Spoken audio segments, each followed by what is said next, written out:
What's going on, you bunch of heathens? Today, we are checking out a video by Task and Purpose on the M10 Booker, which I remember when this was revealed. I was actually super excited to see it. And yeah, can't wait to learn more about it. So let's jump in. The U.S. Army paratroopers of the 82nd Airborne are finally getting their hands on the newest armored vehicle, the M10 Booker. Philistines call it a light tank, men of culture call it the M10 Booker, and big brains call it the mobile protected firepower. Honestly, whenever I see the M10, I instantly think of like either a reference to either the M18 or the M36. Whatever you call it, is what I think of. I want to know what the actual troops and officers think about the Booker, how its new capabilities promise to radically change the way light infantry fight, whether or not the Booker really is the right tool for the job, and we'll find out if Army leadership has a decent explanation for why I'm physically attracted to this vehicle. First, let's dive into one of the most important aspects of the M10. Hey, there's an artist who does War Thunder shit who does makes the tanks into waifus. Has a decent explanation for why I'm physically attracted. Hell yeah, waifu. Dude, honestly, I don't know why anime girls dressed in military gear, hottest thing fucking ever. It's the hottest thing ever. To this vehicle. First, let's dive into one of the most important aspects of the M10 Booker, the thing that goes boom. It's equipped with the M35 rifled 105mm cannon, which is a low recoil tank gun. This allows the Booker to fire a powerful round while on the move, stabilized, without overwhelming the vehicle's relatively lightweight chassis and flipping the thing over. Makes sense. Recent advances in cannon and ammo technology that I think makes a light tank more deadly today than ever before. Just take a look at... Well, if you look at the tanks in general aren't nearly as big and useful. Well, not necessarily useful. Light tank, they're not as armor oriented now anymore. Because if you look at the amount of damage that'll happen, unless we start putting more armor towards the top of the turret, which is where we're seeing a lot of the damage come from, if you look at the Ukraine specs and everything, or at least from what I remember. I'm not sure if that's really changed. I wouldn't assume it would change. It's been a bit since I've seen any footage or looked at anything from Ukraine. But at that point, you might as well use lightly armored vehicles to fucking get in and get out. And I think the M10 with the 105 does a pretty decent job, I would say. I don't think I really articulated that very well, but I'm hoping you understand what I meant. This October 19th, 2023 contract that I pulled up from the Army that they publicly released.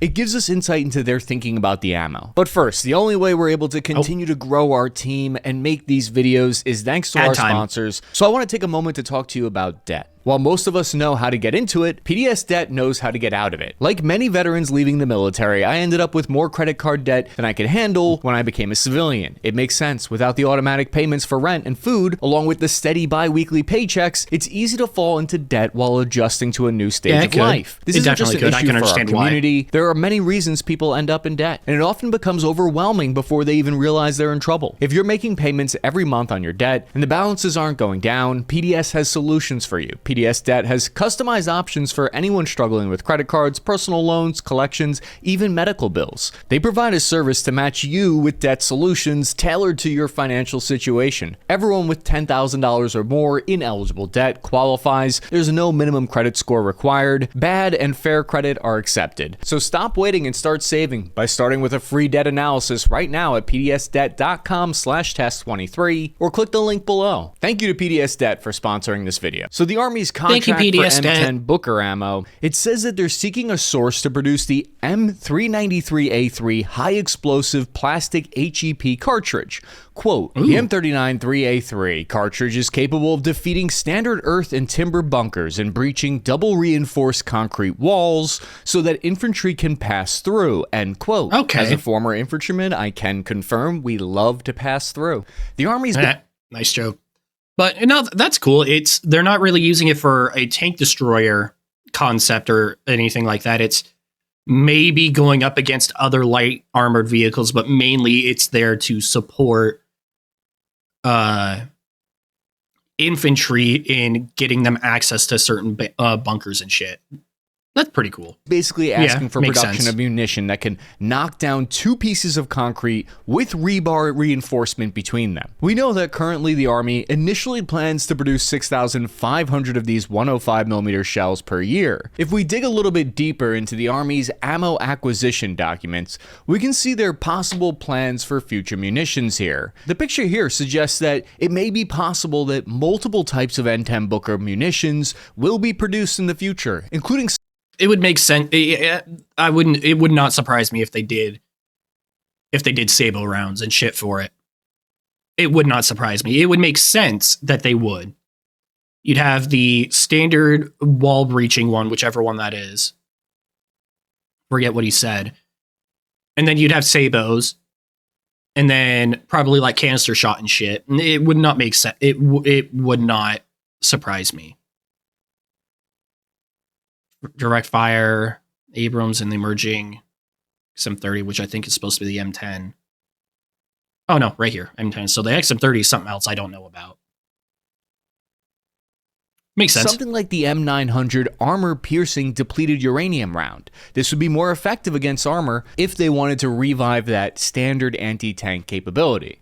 I know that goes against the purpose of the vehicle, but I'm just saying it's an option. We're Sherlock Holmes in it here, because I think The fuck did that say? it's against the purpose of the vehicle, but I'm just saying it's an option.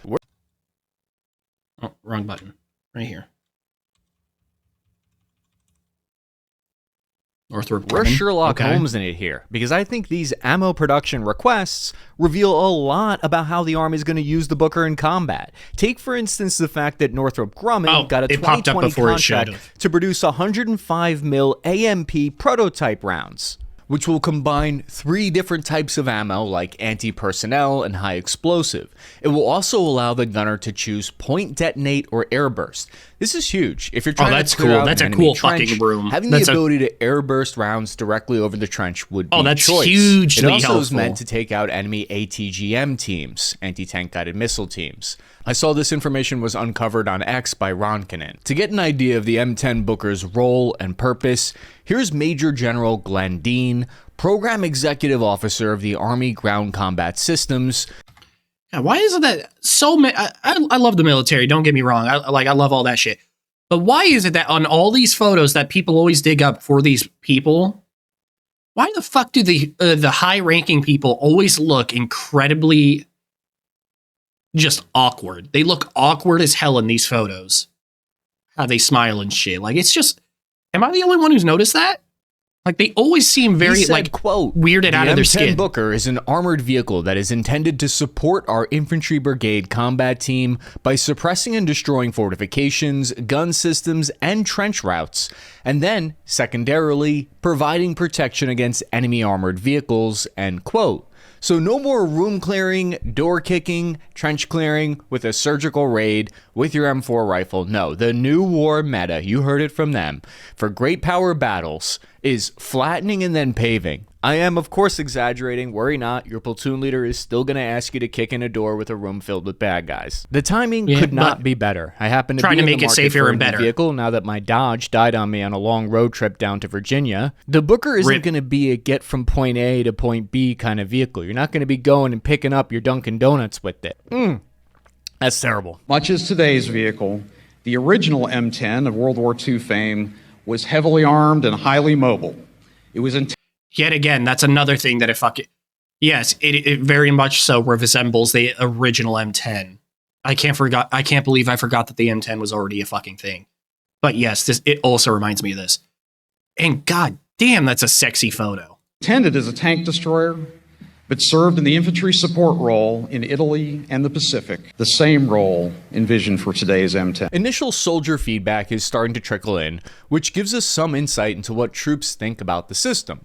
Early testers of the vehicle noted that there was some teething problems that were still being ironed out. There was an issue with engine cooling and toxic fume buildup after firing the main gun for extended periods of time. You're basically poisoning the crew, but the Army claims that they've since fixed that. Now, former Armor Officer Ted Dan Miller said, quote, "The M10 Booker is comfortable to operate. They're sturdy according to the troops I chatted with at the U.S. Army Armor and Cavalry Collection.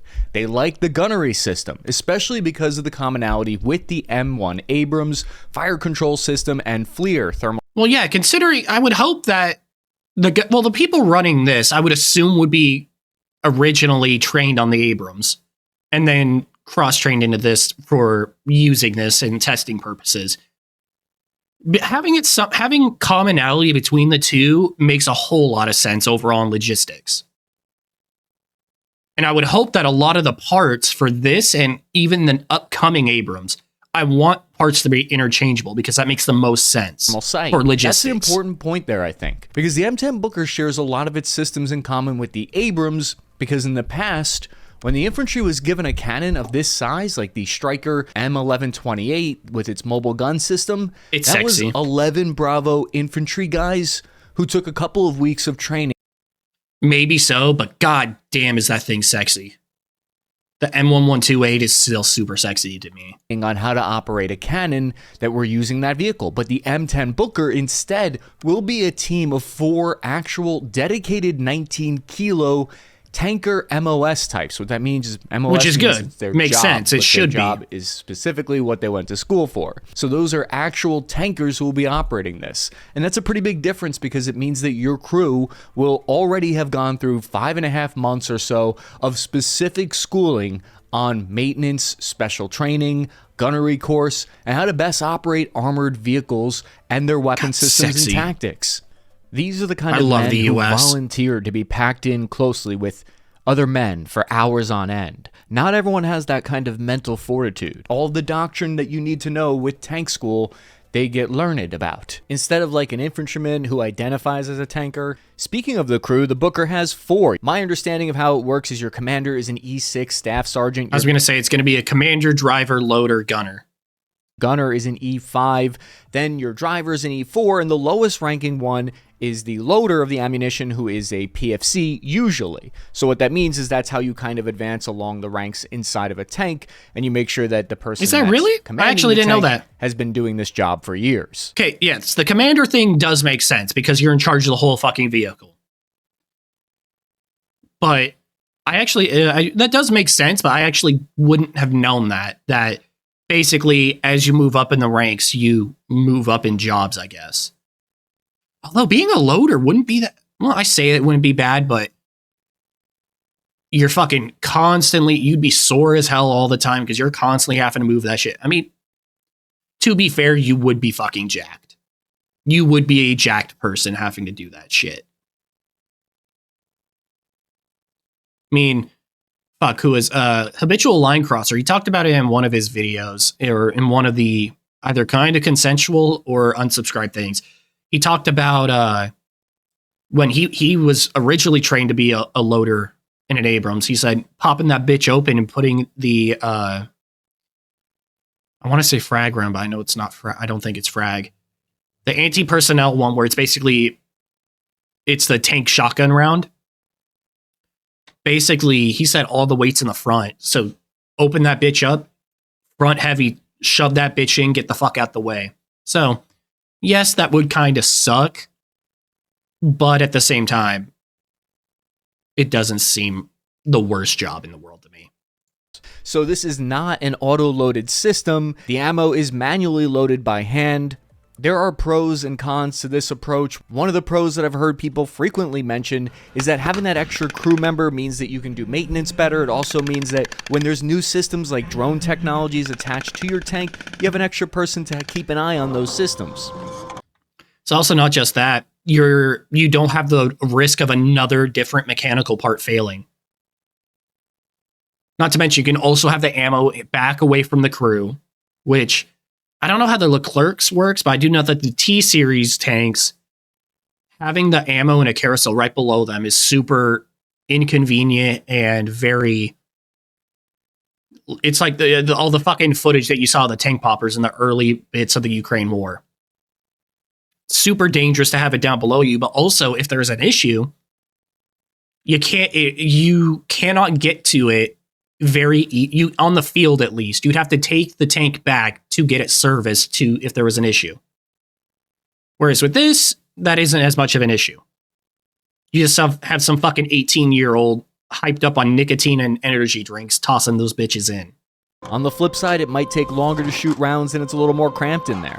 If you're listening to this right now and you think the Booker is a piece of hot trash, don't worry. Towards the end of the video, we're going to get into all of its problems. The 42-ton M10 Booker gives light infantry a big cannon attached to their platoon under their shared command. Instead of having to request permission for an M1 Abrams main battle tank support, it'll be placed directly in the infantry force structure. So what that means is that you'll know the names of the actual tankers that operate the Booker attached to your unit, how many kids they have, whose divorce is fueling their aggressive drinking. What all of this means is that infantry commanders will need to learn how to work more closely with M10 Booker armor commanders, allowing the Booker to be you'll built have to do from some the ground more up in different close cooperation with training the and infantry, whatnot for it. meant that the vehicle is designed to be surrounded all sides with cameras. This is called the Driver's Enhanced Vision package, and personally I love it because it means that the M10 Booker will be less likely to accidentally run me over. I heard the tankies nicknamed infantry crunchies, which I believe that nickname comes from the crunch sound that we make when vehicles run us over. Morbid. One yet major crucible remains to temper this weapon. It will be placed into the hands of the 82nd Airborne Division's M10 Booker test detachment for a grueling operational test. Those are some floppy hats. Give me the Marine Corps uniform where it ain't a floppy hat. That will turn a mere vehicle into an integrated warfighting capability. But it does look pretty nice. And at nice. the end, that team will form the core of the 1st M10 Booker Battalion, who will stand ready to deploy, fight, and win when the nation calls. Some unanswered questions that pop into my mind, though, are who is at the top of this hierarchy in the relationship between the infantry and the armor commander of the Booker? Does the infantry captain have final say on what happens on the battlefield, or is it more of a collaboration? My closest point of reference when all of this comes into play is the doctrine and organization of how the Stryker MGS platform was deployed. There was one per company of 100 soldiers, so it'll be interesting to see if each platoon... Yeah. I don't know how that worked, but this would be interesting. I don't know. I can see benefits to both sides. You know, like the infantry commander or whoever would be able to tell, or captain, I guess is what he said, would be able to see outside the tank, see a more open picture of it. Whereas the commander of the Booker would be able to recognize, hey, that's not something my tank can do. So I can see both sides of it. Platoon gets assigned a Booker or each company? The answer for that might come from this congressional research report, though, that states that each brigade combat team will get 14 M10 Bookers, which suggests to me that this will be a company-level asset. So the M10 Booker in garrison will be a division-level battalion asset that will then be tasked out specifically one Booker per company. Currently, the Booker only uses the high explosive squash head round. What does that sort of special kind of destruction look like? Quote, when a Hesh round hits a target, it spreads out and detonates, sending shockwaves through the armor that can fracture the backside of the plate. This creates a large amount of shrapnel that can damage or incapacitate anything on the other side of the target, end quote. So the ammo tells us that the current plan is all about punching through defensive fortifications. So its primary directive is clearing a path for the foot soldiers. The idea of a lightweight tank to support the infantry is seen widely around the world. I think this is most closely a direct competitor with what would be something similar to the Chinese ZT-15 and the Russian BMP-3. The Russian BMP-3, with its 100mm cannon, has seen wide use in the war in Ukraine, with 374 being now. One thing I do like about the BMP-3 is the fact that you have the 100mm cannon and then you have the smaller 30mm as well. That is something I really love about the BMP. That having both options is really fucking nice to have. I didn't mean to hit loop. What was I going to say? Hold on. Let me go back really quick. I forget what I was going to say. So its primary directive is clearing. Oh, yes. Clearing those out. Yes, it would make sense that that'd be its primary objective, but of course you would need... I cannot see a world where the military would not prepare for the eventuality of the possibility of needing the M10 to take out enemy armored vehicles. Also, like the original M10, it was supposed to be a tank destroyer, but it was mainly used for supporting infantry. That's because, especially look at fucking Germany, the 76 versus the 75 on the Sherman. A lot of the time, the 75 was preferred because it had better anti-personnel qualities versus anti-armor, because we didn't really face a whole lot of armor in Germany because the German war machine couldn't keep up. So there is that. So I can see primary use being supporting infantry with clearing structures and trenches and all that. But I can still also see it taking on a tank destroyer anti-tank role. Would be something similar to the Chinese ZT-15 and the Russian BMP-3. The Russian BMP-3, with its 100mm cannon, has seen wide use in the war in Ukraine, with 374 being knocked out or destroyed so far. What we'll see, though, is there's some major differences in its design philosophy, capabilities, and fighting doctrine between the BMP-3 and the M10 Booker. My understanding is that it's not meant to operate alongside the Abrams, the M2 Bradley, or even Strykers. It's meant to operate in light infantry units like the 82nd Airborne, who mainly use the MRAP that has at best a 50 caliber machine gun or Mark 19 grenade launcher. The need for this type of capability has emerged over the past few decades with the development of a concept known as joint forcible entry. Now, assuming island chains in the Pacific and ports in Europe are going to be contested by great powers in the future, this means that the Army needs a vehicle that can arrive faster. And in terms of strategic mobility, 2 fully combat-ready M10 Bookers can fly on a C-17 Globemaster, roll off right away, and be ready to slay the enemy. The kind of rapid response to clear a path for follow-on forces could mean the difference between victory and defeat in places like the Pacific Theater. However, only one M1 Abrams can fit into the back of those birds, and that's only after being partially broken down for transport, which requires a lot of setup time once you land. That's why I think I do want to know, what do you have to take off an Abrams when you transport it then? You say they say it's for partially disassembled. Like, in what sense? So that looked like it was fully done. That's for transport. Brief footage. I mean, the Top Gun, these are gone, but that's not really a surprise. You wouldn't have those on there, I would think, when you're transporting, unless, was it on here? Slay the enemy. The kind of rapid. Oh, actually, I don't think they have a fucking top-mounted MG on there. Abrams can fit into the back of whatever. Those birds. Either way, the Abrams doesn't look like it's broken down for transport. Really broken which down. Requires a lot of because that's still in there. I don't know what it is. Setup time. Once if someone knows, tell me in the comments. That's why I think we're seeing the 82nd Airborne Division get this system, because that's part of their mission statement. Like how a lot of companies have mission statements that say, we value synergy and innovation while aligning our core competencies with the dynamic market. The 82nd Airborne's mission statement literally reads, quote, we stand ready to deploy anywhere in the world within 18 hours. God, Most that's such a badass fucking to have that kind of so alert cool. status. Mobility is key to understanding how to deploy this vehicle. The M10 Booker can cruise at 40 miles per hour, powering. Yo, War Thunder, Gaijin.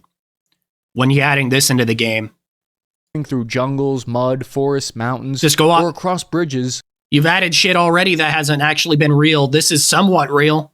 Get the declassified documents, run it off that. I'll be fine with that. That would stop the much heavier Abrams tank in its track. Although, considering it's only running Hesh right now, wait until we get confirmation on whether or not it's getting better rounds. This means you can show up in places I don't know where that the fuck you put it then. then. Less likely to predict. Keeping up with the light infantry while they navigate rough terrain is one of the reasons why Big Army is so gung-ho about the M10. It means U.S. infantry can rely on heavy power even in remote regions of the world like the South China Sea and the island chain there, where traditionally heavy armor gets left behind. Light infantry That's why the Marines got rid of their tanks. Do not have engineering and recovery vehicles. By the way, just gotta say, I hate the fact that I hate the Osprey.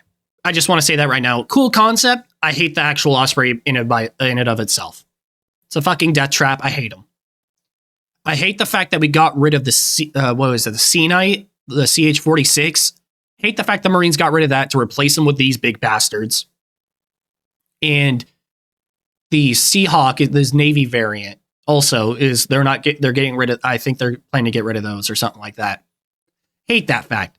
Also, they plan on getting rid of the Blackhawk to replace it with some fucking weird ass amalgamation of an Osprey and the Blackhawk put together. I hate it. Because I see it and all I think is, wow, that's a bunch of casualties, kind of like the Osprey. But also, the whole point of a helicopter is you're supposed to be able to get down in places where nowhere else can and then get your guys out. How the fuck are you going to do that when you have, at least 1.5 to 2x size your fucking landing zone? I hate that. I hate the new concept for it that apparently they're replacing it with. I think it looks hideous. Part of their loadout. A damaged M10 Booker is light enough to be towed by another M10 Booker. Good. So you don't need the aid of a M88 Hercules recovery vehicle. This helps the Booker deploy for extended operations in remote. By the way, sorry I went off on a fucking tangent there and rant. I hate him. Environments. One way of determining how troops or officers feel about the vehicle so far is by looking at how the Army perceives its performance. They're ramping up and moving for full rate production. According to budget documents, they would manufacture 32 per year going forward until they hit 504. Everything about this has an aggressive timetable to the point where some question that is pretty fucking aggressive too quickly with the wrong capabilities. Normally, the Army procurement process is long, and I'd expect us to see at least 2 fights between Congress and the Pentagon over the project requirements by now. But the Army avoided all that with a special program called the Middle Tier Acquisition Pathway. The pathway cuts that red tape by looking at already existing solutions. But this breakneck sounds like some fucking defense analyst Brandon Weichert. That just sounds like some fucking loophole bullshit. Whether or not it's a good thing is yet to be seen. Is one of the many critics who question the vehicle. They argue the M10 Booker's too heavy, too lightly armored to do its job, and it's not even airborne droppable. Early prototype versions. That is one thing I was wondering, whether or not it was airborne droppable. I guess not. Of the MPF project had that larger XM360 lightweight 120mm cannon, like on the Abrams, but the Army decided that they wanted to prioritize higher ammunition capacity to support that infantry role. This is a trade-off, of course. By downsizing, it can carry 42 rounds to stay in the fight longer.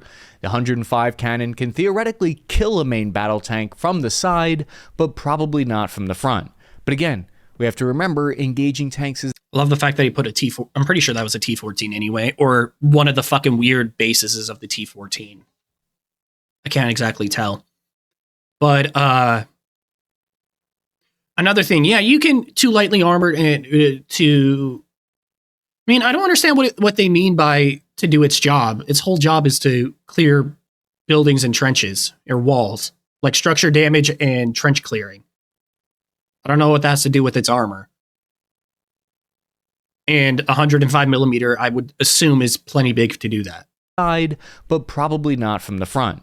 But again, we have to remember engaging tanks is not supposed to be the job of the Booker. Light infantry units use javelin-guided missiles as their primary anti-armor weapon still. Critics like Weichert believe that the Army isn't incorporating the lessons of the war in Ukraine, where light tanks like the French AMX-10RC reportedly performed so poorly that the Ukrainian armed forces pulled them off the front line. The Russian forces, on the other hand, have also reportedly relegated many of their similar light tank, similar rolled BMP-3s to indirect fire support roles, according to Army recognition, where they aim their cannons into the sky like a mortar tube and lob rounds. Loner, if you want to check out some cool War Thunder indirect fire shit, Loner, look up Loner. He does shorts on it, and some long form videos too. He does this with a scouting drone and the BMP-3. Really fucking cool videos. I like them. From safety. It's a tactic that American light tanks used during the Korean and Vietnam Wars. But it's like my mom used to always say to me when she was mad at me when I was growing up. If someone in Ukraine jumped off a bridge, would you also jump off a bridge too? Don't copy someone just because that's kind of weird, it. but okay. What works in one army won't necessarily work with the capabilities and doctrine in another one. Now, despite how much help we give the Ukrainian army works differently than the US Army. It's fundamentally different. So how we do things versus how they do things are way different.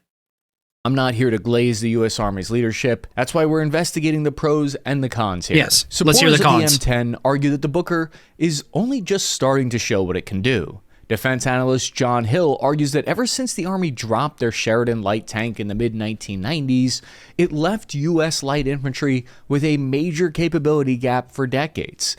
It also has the knock-on effect of freeing up additional heavy M1 Abrams tanks to do the actual job that they're designed for, which is to hunt enemy tanks instead of supporting the infantry.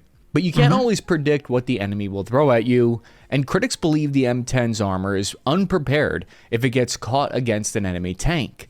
The exact armor of the M10 is classified, as but it should with its be. level 3 armor package installed, the M10 would have the Stenang 45-69-6 standard, meaning it can withstand at least a 30mm autocannon from 500 meters away. That's good enough to stand up to enemy infantry fighting vehicles. But it might not survive an FPV drone hit, and I haven't seen plans to add any anti-drone abilities to the Booker yet. It would not surprise me if we did, though. I mean, look at how much anti-drone shit we have now on our vehicles, especially if you're running with infantry. I mean, fuck, Eli Double Tap when he used, or not, was it Eli or was it Nico Ortiz? One of those two. They were talking about how they had basically small little jammers that would jam all fucking signals with a certain amount of space in the fucking truck. So yeah, it would not surprise me, especially if this is supposed to be rolling with infantry like that. I can see anti-drone warfare capabilities. If not on the vehicle itself, then it's rolling with shit that does have it. Even though shooting down drones would be another vehicle's job. I also find it surprising that there isn't a 50 cal or a 30mm remote controlled weapon system to support an infantry maneuver.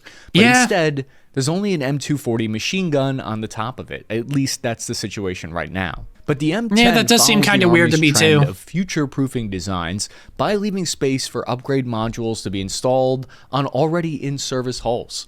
This saves costs down the line and keeps soldiers at the frontier of military technology by constantly updating hardware with new capabilities or better versions of existing systems. That's all I've got on the M10 Booker. Thank you for watching. Please check out one of these videos if you have a chance. I'm your average infantryman, Chris I might actually do that. Signing off this net time now.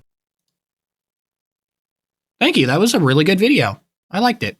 Well, make sure you go and give Task and Purpose his love. You support his video. Support my video by liking and subscribing if you want to keep seeing me. And until next time, take care of yourselves. See ya.